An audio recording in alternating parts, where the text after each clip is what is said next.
Hey guys, thank you for tuning in to Unempeded Minds. Aditya here. Today is a very special day.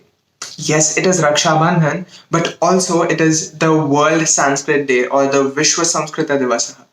This day is usually used to commemorate the incredible contribution of Sanskrit in the Indian culture, and people generally make speeches trying to revive Sanskrit and bring it to the glory it had always deserved and still deserves.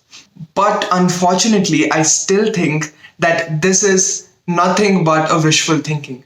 Now, the reason why I think so is because of its connection with one of the most controversial things and its relationship with the thing that has kept India away from its progress almost every time. Yes, I'm talking about religion.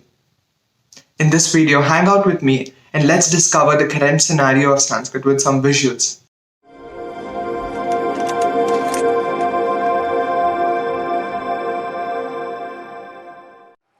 To understand the situation better, let's consider the visual representation of the situation I spoke about. So let's consider these people as the citizens of India who are aware of the vast expanse of knowledge that we have inside Sanskrit. And these people want Sanskrit to be included in the curriculum of the Indian education system so that children have an understanding of this language right from the root level. So, how do you include that into the education system? You'll probably need the support of this entity, which is called as the government. So, these people approach government in order to include Sanskrit into the curriculum and also maybe make some different changes. It could be hiring different people to make a committee which made sure that research was being conducted in Sanskrit. That could be considered as the reforms. Let me write R over here to indicate the reforms. Now, when government has initiated this move, there's also another party that is in connection with this, and we call it the opposition. Now, the opposition comes into consideration. The main job of the opposition is basically to have a check whether the power which is delegated to the government is being used properly or not. And for most of the cases, we know that the opposition always goes against the government, also in cases where the government is actually doing the right thing. So, this opposition brings in one of the worst things that has stopped India from becoming a superpower, which I believe is the religion aspect of things. Now, this aspect was a very crucial one in the plight of Sanskrit because all of the Sanskrit was now linked to the religion. It was linked with the Hindu religion. Now, this thing severely tarnished the government as they had been called a Hindu supporting government which went against their reforms. Now, the opposition has fulfilled its duty by connecting Sanskrit with religion, but you also have to consider that this fight is not between the government and the opposition. Rather, it also initiated fights between various religions as to why the government is supporting Hinduism. That led to internal conflicts as well. In the middle of all of that, the thing that suffered the most was Sanskrit, as all of its beauty was tarnished in this controversy.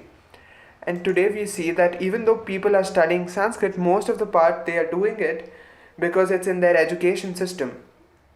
So, how can we better the situation?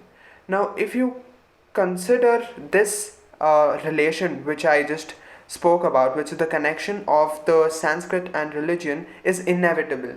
Because if you consider Sanskrit, let's consider the recent record. People say that Sanskrit came into existence just 2000 years ago. It may be a lot earlier than that, but let's consider that for this situation. If Sanskrit came in 2000 years ago, you must be aware that the trade relationships were only on a minimal extent, and the entire of India need not be divided on the basis of religion, since there were actually no religion other than Hinduism. Or let me not call it Hinduism, let me just keep it to no religion, because you did not have any religion that time. Everybody believed in common faiths and beliefs. Even though there were some distinctions between the Jainism, Buddhism, but all of them converged at the end. So there was no need of religion, hence all the Sanskrit texts were directed in that direction because it was common to all people.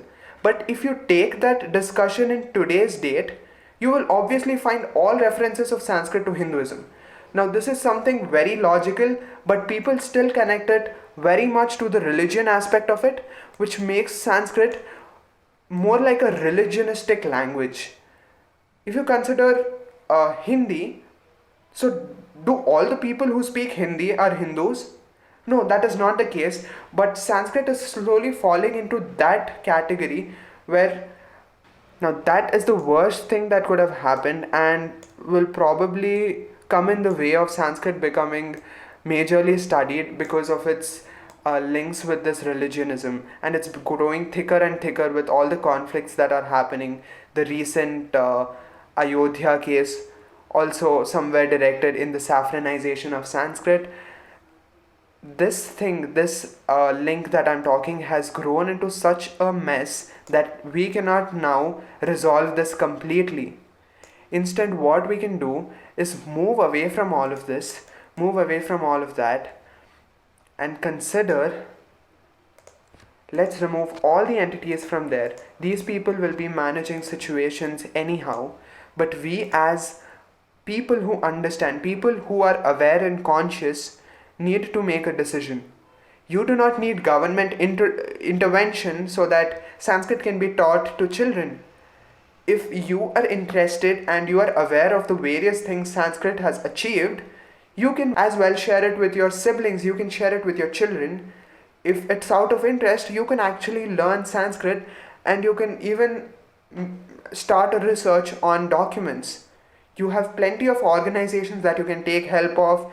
You have plenty of classes and the Vedic homes where you can learn the actual texts in Sanskrit. You do not need government intervention and all of that. And you can spread all of this information with people you know, and that can create a chain reaction, which in turn creates a great Sanskrit revival. People consider Sanskrit to be dead, but I think that is not the right word for Sanskrit. I would rather try to connect it with another analogy. I feel that Sanskrit is tied to a rock called as religion and is being sinking in the ocean. If you could consider and untie these strings which are connected to religion, I think we can get the most out of Sanskrit, and that could be the best gift that we could give to our ancestors. I think you've got a good idea of what is happening to Sanskrit today. And just while reading out the different literature that was written in Sanskrit, I found out how open-minded Sanskrit literature was. You could literally find books written in almost all spheres of what we are studying today. Let's start off just listing a few, because if I started listing all of them, it would probably take a lot of time. Starting with the epics, you had the Ramayana, you had the Mahabharata, and let us also consider Bhagavad Gita for that extent. You had these 4 books of knowledge. You had Rig Veda, the Yajurveda, the Atharva Veda, and the Samaveda. Not in order, but you have the Vedangas, you have the Vedantas, also known as the Upanishads. All of this, along with the Subhashitani, which all contribute to some kind of philosophy. Not only philosophy, you also have books written in science. So you have the Ayurvedic books written by Charaka, Sushruta, Charaka Samhita by Charaka, and Sushruta Samhita by Sushruta, and many other Rasa Shastras, which clearly described various medical aids for almost all of the diseases prevalent at that time. And considering the fact about fitness, you had Patanjali's Yoga Sutras, which are one of the best known books for any kind of fitness, compiled in the form of yoga. Then you had you had books written in fine arts as well.